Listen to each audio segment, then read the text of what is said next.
23 जनवरी बसंत पंचमी के दिन अगर आपने गाय माता को गलती से भी चुपचाप ये एक चीज खिला दी तो लिख कर ले लीजिए, पैसा गिनते गिनते थक जाओगे। जी हाँ, सार से ये कोई हवाई बात नहीं है। ये शास्त्रों में लिखा वह महा उपाय है जो कंकाल को भी जीवित कर सकता है और कंगाल को भी राजा बना सकता है। अगर आप भी चाहते हैं कि बस एक बार के उपाय से ही आपकी जिंदगी बदल जाए तो यही एक उपाय है जिससे आपकी जिंदगी बदल सकती है। जी हाँ, इस बसंत पंचमी से आपकी किस्मत का ताला हमेशा के लिए खुल जाए और माँ लक्ष्मी आपके घर का रास्ता देख ले, तो अपने जीवन के अगले कुछ मिनट इस वीडियो को दे दीजिए और जानिए वह कौन सी गुप्त चीज है जो आपको गाय को खिलानी है। नमस्कार दोस्तों, आज की यह वीडियो आपके जीवन को पूरी तरह से बदलने की ताकत रखती है। दोस्तों, 23 जनवरी का दिन कोई साधारण दिन नहीं है। यह बसंत पंचमी का वह महापर्व है जिसका इंतजार हर उस व्यक्ति को होता है जो अपने जीवन में धन, सुख और समृद्धि पाना चाहता है। अक्सर हम देखते हैं कि लोग साल भर मेहनत करते हैं, दिन रात एक कर देते हैं, पसीना बहाते हैं, लेकिन फिर भी उनके हाथ खाली ही रह जाते हैं। पैसा आता तो है लेकिन पानी की तरह बह जाता है। अगर आप भी इन्हीं परेशानियों से जूझ रहे हैं, अगर आपको भी लगता है कि किस्मत ने आपके दरवाजे बंद कर दिए हैं, तो आज की ये जानकारी सिर्फ और सिर्फ आपके लिए है। मैं आपसे निवेदन करता हूं कि अगले कुछ मिनट आप अपने जीवन के सबसे कीमती मिनट मानकर इस वीडियो को पूरा देखिएगा। एक पल के लिए भी इसे छोड़ने की गलती मत कीजिएगा, क्योंकि आज मैं आपको जो उपाय बताने जा रहा हूं वह इतना शक्तिशाली है, इतना चमत्कारी है कि अगर आपने इसे सही तरीके से कर लिया तो यकीन मानिए पैसा गिनते गिनते थक जाओगे आप। दोस्तों, हमारे हिंदू धर्म में गाय को सिर्फ एक पशु नहीं माना गया है, गाय हमारी माता है। शास्त्रों में साफ साफ लिखा है कि गाय के शरीर में 33 कोटि देवी देवताओं का वास होता है। आप जरा सोचिए, जब आप एक गाय की सेवा करते हैं तो आप सिर्फ एक जीव को भोजन नहीं करा रहे होते, बल्कि आप 33 करोड़ देवी देवताओं को भोग लगा रहे होते हैं। और जब 33 कोटि देवी देवता एक साथ प्रसन्न होते हैं तो फिर दुनिया की ऐसी कोई भी ताकत नहीं है जो आपको अमीर बनने से रोक सके। लेकिन बसंत पंचमी के दिन गाय को खिलाने का नियम थोड़ा अलग है। इस दिन का महत्व बहुत खास है। बसंत पंचमी का दिन माँ सरस्वती का दिन है, ज्ञान का दिन है, और साथ ही साथ यह दिन गुरु ग्रह यानी बृहस्पति देव को प्रसन्न करने का भी सबसे बड़ा दिन माना जाता है। और ज्योतिष शास्त्र कहता है कि जिस व्यक्ति का गुरु ग्रह मजबूत होता है उसे जीवन में कभी भी धन की कमी नहीं होती, उसके घर में साक्षात लक्ष्मी का वास होता है। तो चलिए अब बिना देर किए मैं आपको बताता हूं कि आपको 23 जनवरी यानी बसंत पंचमी के दिन क्या करना है, कैसे करना है और किस समय करना है। एक एक बात को बहुत ध्यान से सुनिएगा और हो सके तो कहीं लिख लीजिएगा ताकि आपसे कोई गलती ना हो। सबसे पहले तो आपको यह समझना होगा कि आपको खिलाना क्या है। दोस्तों, ये चीज बहुत ही साधारण है और आपके घर की रसोई में ही मौजूद है, लेकिन इसे बनाने और खिलाने का तरीका ही इसे असाधारण बनाता है। आपको बसंत पंचमी वाले दिन सुबह जल्दी उठना है। कोशिश करें कि सूरज निकलने से पहले ही आप उठ जाएं। उठने के बाद अपने नित्य कर्मों से निवृत्त होकर स्नान कर लें। नहाने के पानी में अगर आप चुटकी भर हल्दी डाल लेंगे तो यह बहुत ही शुभ होगा। इससे आपका शरीर और मन दोनों पवित्र हो जाएंगे। स्नान करने के बाद आपको पीले रंग के कपड़े पहनने हैं। अगर आपके पास पीले कपड़े नहीं हैं तो आप कोई भी साफ सुथरा कपड़ा पहन सकते हैं। बस ध्यान रखें कि उस दिन काले या नीले रंग के कपड़े न पहने।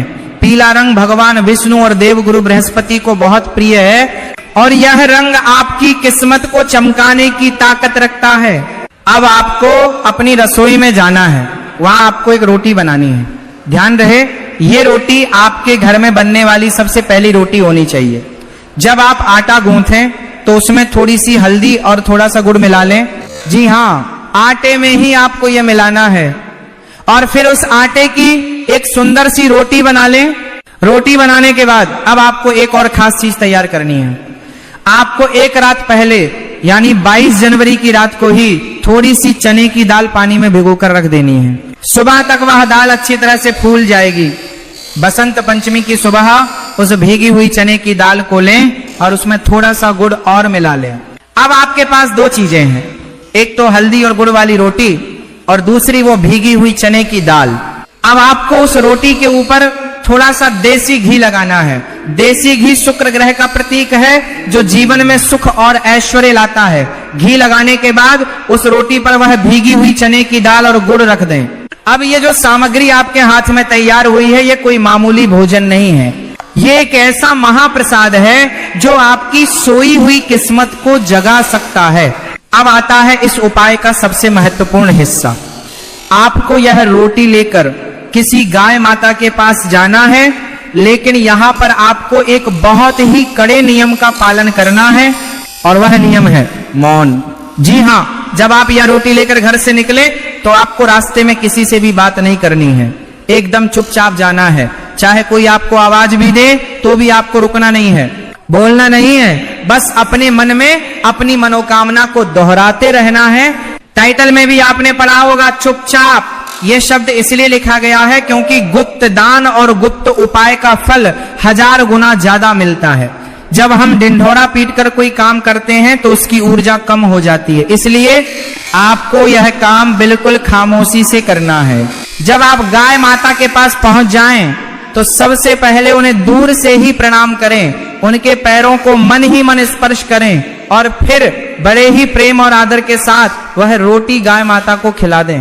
रोटी खिलाते समय अपने दाहिने हाथ से गाय की पीठ पर जहां उनका कुबड़ होता है वहां पर सहलाएं। दोस्तों, गाय के कुबड़ में सूर्य केतु नाड़ी होती है। विज्ञान भी यह मानता है और हमारे शास्त्र भी यह कहते हैं कि जब हम गाय के कुबड़ पर हाथ फेरते हैं तो हमारे हाथ की रेखाओं से जो दुर्भाग्य होता है वह मिट जाता है। वहां से निकलने वाली सकारात्मक ऊर्जा हमारे पूरे शरीर में प्रवेश कर जाती है। जब गाय माता वो रोटी खा रही हो तो आप मन ही मन उनसे प्रार्थना करें, कहें कि हे गौ माता, मैं बहुत दुखी हूं, मेरे घर की गरीबी दूर करो, मेरे सिर से कर्ज का बोझ उतार दो, मेरे बच्चों को सद्बुद्धि दो। आप विश्वास मानिए दोस्तों, गाय माता की आंखों में इतनी करुणा होती है कि वह अपने भक्त की पुकार को कभी अनसुना नहीं करती। उनकी एक हुंकार आपके जीवन के सारे कष्टों को मिटा सकती है।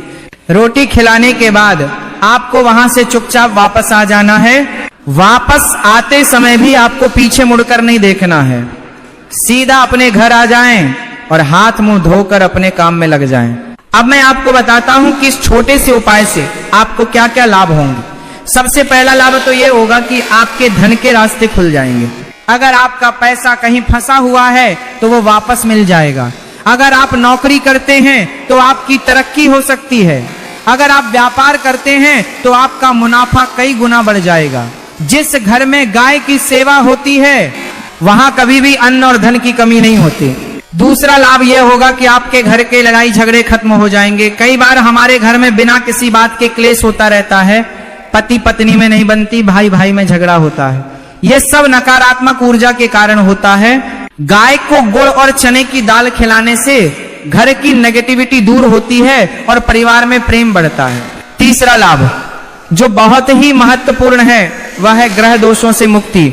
अगर आपकी कुंडली में राहु केतु परेशान कर रहे हैं या शनि की 7.5 चल रही है तो गाय की सेवा से बढ़कर कोई दूसरा उपाय नहीं है। गाय के खुरों की धूल भी अगर माथे पर लग जाए तो बड़े से बड़े पाप धुल जाते हैं। दोस्तों, बसंत पंचमी का दिन विद्या की देवी मां सरस्वती का दिन भी है। अगर आपके बच्चे पढ़ाई में कमजोर हैं, उनका मन पढ़ाई में नहीं लगता, तो आप उनके हाथ से यह उपाय करवाएं। गाय को चने की दाल खिलाने से गुरु ग्रह मजबूत होता है, जिससे बुद्धि तेज होती है और याददाश्त बढ़ती है। लेकिन दोस्तों, इस उपाय को करते समय कुछ सावधानियां रखना बहुत जरूरी है, वरना आपको इसका फल नहीं मिलेगा। पहली सावधानी, कभी भी गाय को बासी या सूखी रोटी न खिलाएं, यह गाय माता का अपमान है। हमेशा ताजी रोटी ही बनाएं। दूसरी सावधानी, कभी भी गाय को प्लास्टिक की थैली में रखकर रोटी न दें। बहुत से लोग घर से पन्नी में रोटी ले जाते हैं और पन्नी समेत ही गाय के आगे डाल देते हैं। यह बहुत बड़ा पाप है। अगर गाय ने वह प्लास्टिक खा लिया तो उसकी जान को खतरा हो सकता है और आप पुण्य की जगह पाप के भागीदार बन जाएंगे। तीसरी सावधानी, गाय को रोटी खिलाते समय मन में कोई भी संदेह न रखें। ये मत सोचें कि पता नहीं इससे कुछ होगा या नहीं। पूरे विश्वास और श्रद्धा के साथ उपाय करें।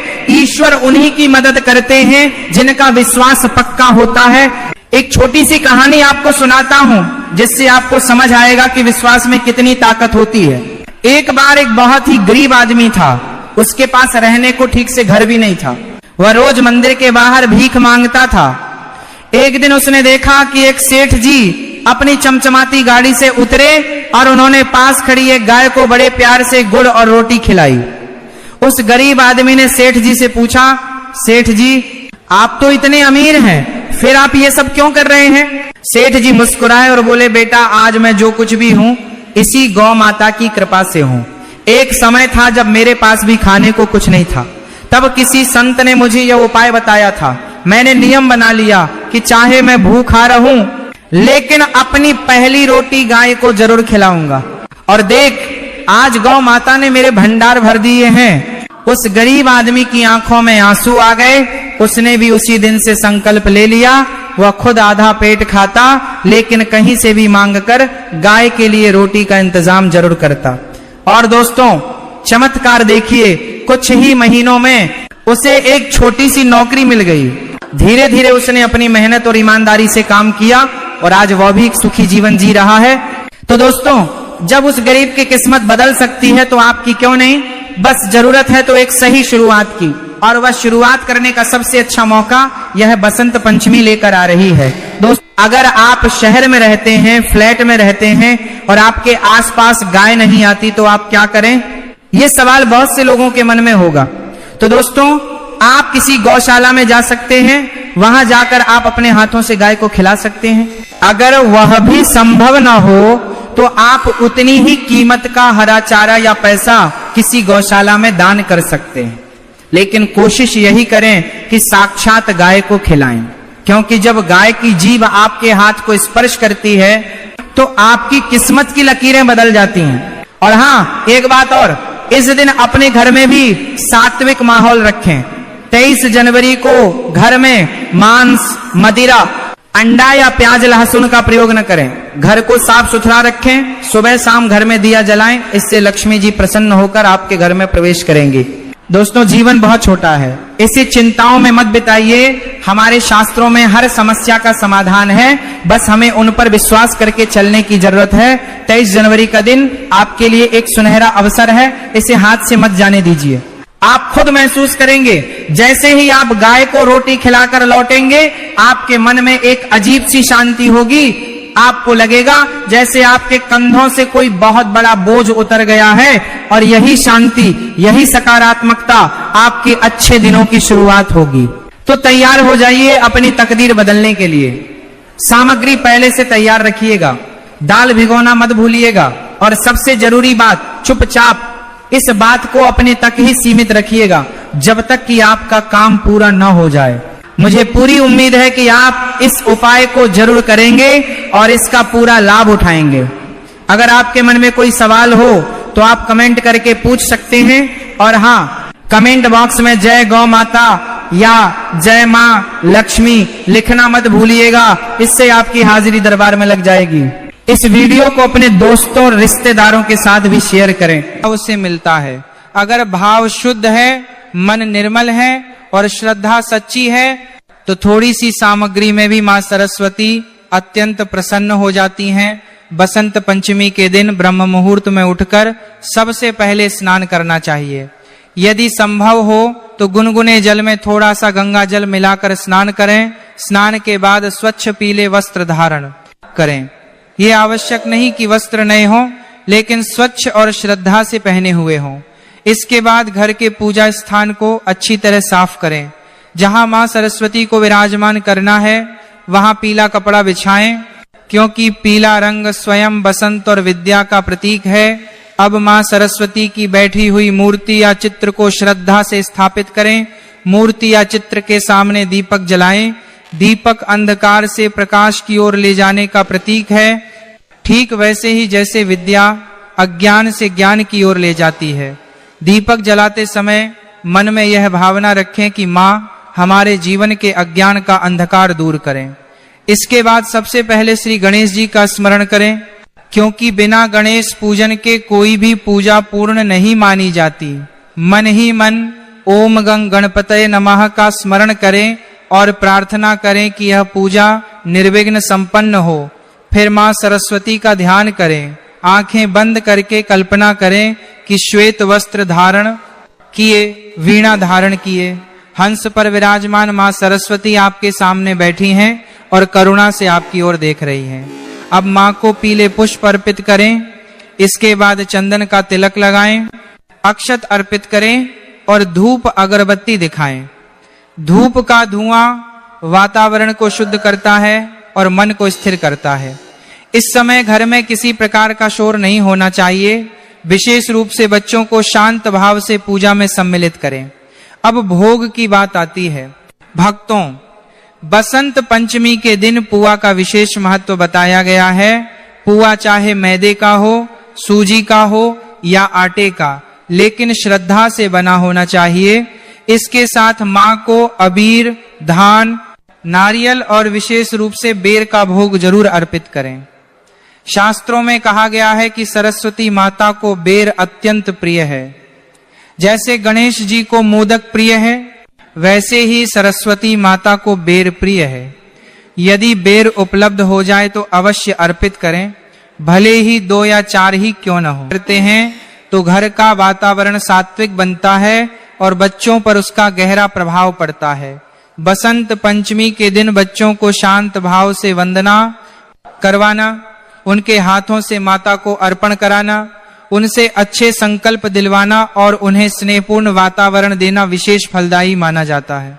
इस प्रकार जब बड़े अपने आचरण से मार्गदर्शन करें और बच्चे अपनी सरल भक्ति से पूजा में सहभागी हों, तब बसंत पंचमी का वास्तविक महत्व पूर्ण रूप से प्रकट होता है और माता सरस्वती की कृपा पूरे परिवार पर बनी रहती है। शास्त्रों में कहा गया है कि वर्ष में एक दिन विद्या को विश्राम देना चाहिए। जैसे मनुष्य निरंतर परिश्रम करता है और फिर विश्राम करता है, वैसे ही विद्या की देवी को भी एक दिन विश्राम दिया जाता है। इसी कारण बसंत पंचमी के दिन बच्चों को पढ़ाई के लिए बाध्य नहीं किया जाता। उस दिन पुस्तकें, कॉपियां, पेन और अध्ययन सामग्री को मां सरस्वती के चरणों में रखकर उनका पूजन किया जाता है।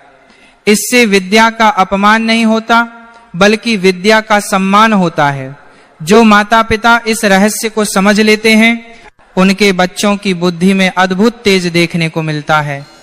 भक्तों, इस दिन पीले वस्त्र धारण करने का भी गूढ़ रहस्य है। पीला रंग बसंत ऋतु का प्रतीक है। यह रंग प्रसन्नता, ऊर्जा और ज्ञान का सूचक है। जब हम पीले वस्त्र पहनते हैं, तब हमारे भीतर सकारात्मक ऊर्जा का संचार होता है। इसलिए बसंत पंचमी के दिन भूलकर भी काले, नीले या अत्यधिक गहरे रंगों का प्रयोग नहीं करना चाहिए। यदि पीला वस्त्र उपलब्ध न हो तो हल्का केसरिया या हल्का पीत वर्ण भी स्वीकार्य होता है। इस दिन घर में मां सरस्वती की बैठी हुई मूर्ति या चित्र का होना अत्यंत शुभ माना गया है। खड़ी मूर्ति घर में स्थापित नहीं की जाती, क्योंकि देवी का बैठा हुआ स्वरूप स्थायित्व और शांति का प्रतीक होता है। मां सरस्वती हंस पर विराजमान होती हैं, जो विवेक का प्रतीक है। इसका अर्थ यह है कि जीवन में हमें सार और असार का भेद समझना चाहिए। यही शिक्षा मां सरस्वती अपने भक्तों को देती हैं। वहीं भक्तों, बसंत पंचमी को कई स्थानों पर फगुआ के नाम से भी जाना जाता है। इस दिन पुआ, अबीर और धान का विशेष महत्व होता है। यह केवल परंपरा नहीं है, बल्कि इसके पीछे भाव है। पुआ मधुरता का प्रतीक है, अबीर उल्लास का और धान समृद्धि का। जब हम यह सब मां को अर्पित करते हैं, तब हम उनसे यह प्रार्थना करते हैं कि हमारे जीवन में मधुरता, आनंद और समृद्धि बनी रहे। एक और अत्यंत महत्वपूर्ण बात यह है कि यदि आपके घर में छोटे बच्चे हैं, तो इस दिन उनका अन्नप्राशन, विद्यारंभ या जीभ पर ओम लिखने की परंपरा भी की जा सकती है। यह सब कार्य अब बुझ मुहूर्त में आते हैं और इनके लिए किसी विशेष समय की आवश्यकता नहीं होती। मां सरस्वती की कृपा से बच्चे का जीवन सही दिशा में अग्रसर होता है। भक्तों, यदि किसी बच्चे की परीक्षा चल रही हो और पढ़ाई आवश्यक हो, तो मां से क्षमा याचना करके पुस्तक उठाई जा सकती है, लेकिन सामान्य स्थिति में इस दिन पढ़ाई से विराम देना ही श्रेष्ठ माना गया है। यह नियम भय से नहीं, श्रद्धा से निभाया जाता है। जहां श्रद्धा होती है वहां फल अवश्य मिलता है। चलिए भक्तों, अब हम जानते हैं बसंत पंचमी की शास्त्र प्रमाणित पूजा विधि। ध्यान रखना भक्तों, पूजा का फल सामग्री से नहीं, भाव से मिलता है। अगर भाव शुद्ध है, मन निर्मल है और श्रद्धा सच्ची है तो थोड़ी सी सामग्री में भी मां सरस्वती अत्यंत प्रसन्न हो जाती हैं। बसंत पंचमी के दिन ब्रह्म मुहूर्त में उठकर सबसे पहले स्नान करना चाहिए। यदि संभव हो तो गुनगुने जल में थोड़ा सा गंगा जल मिलाकर स्नान करें। स्नान के बाद स्वच्छ पीले वस्त्र धारण करें।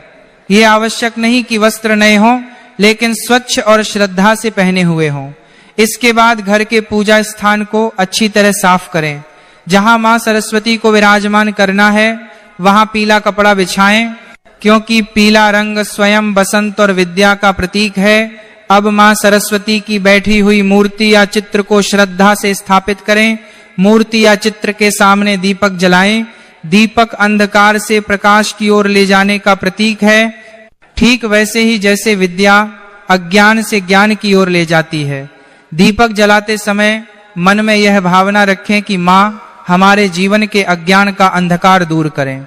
इसके बाद सबसे पहले श्री गणेश जी का स्मरण करें, क्योंकि बिना गणेश पूजन के कोई भी पूजा पूर्ण नहीं मानी जाती।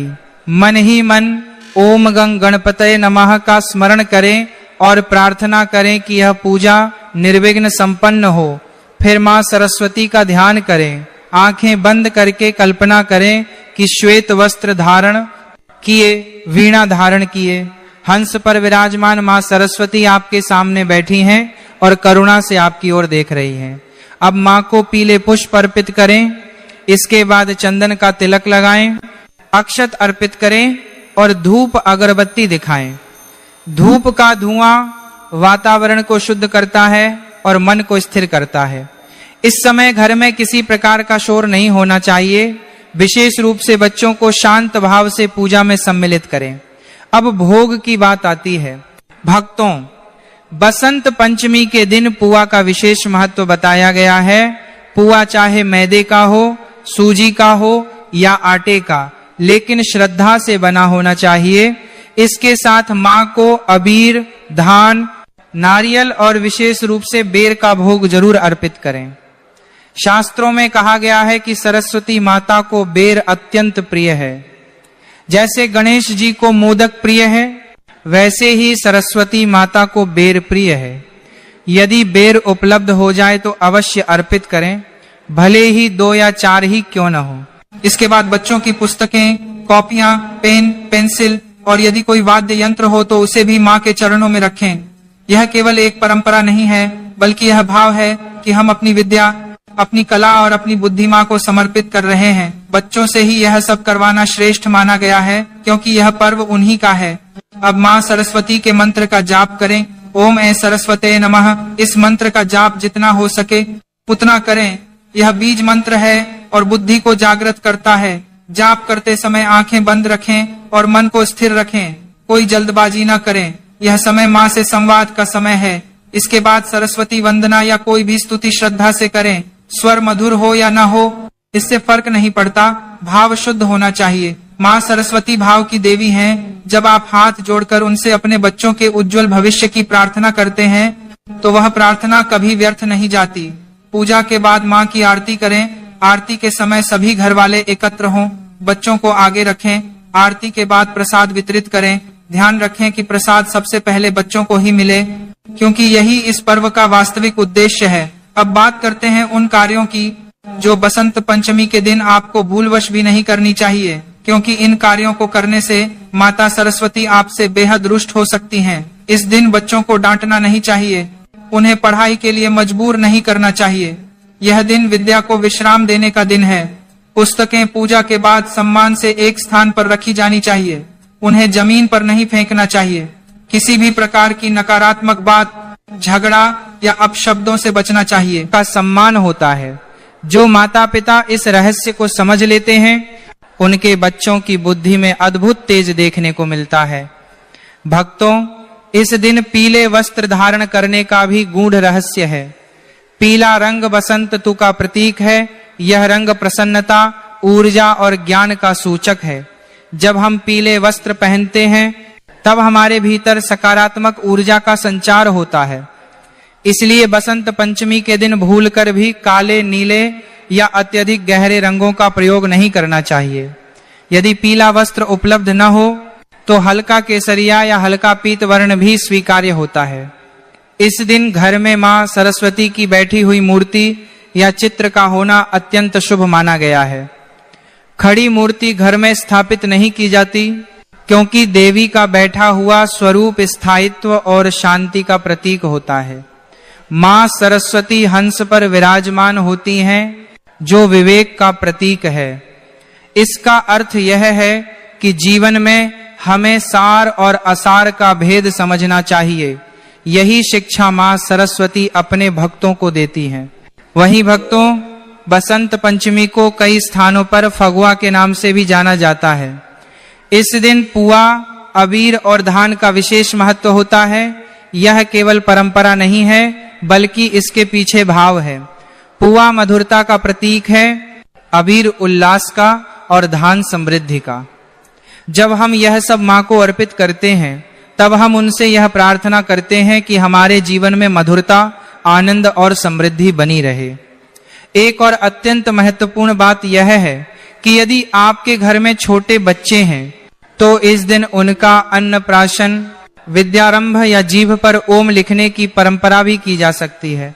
यह सब कार्य अबूझ मुहूर्त में आते हैं और इनके लिए किसी विशेष समय की आवश्यकता नहीं होती।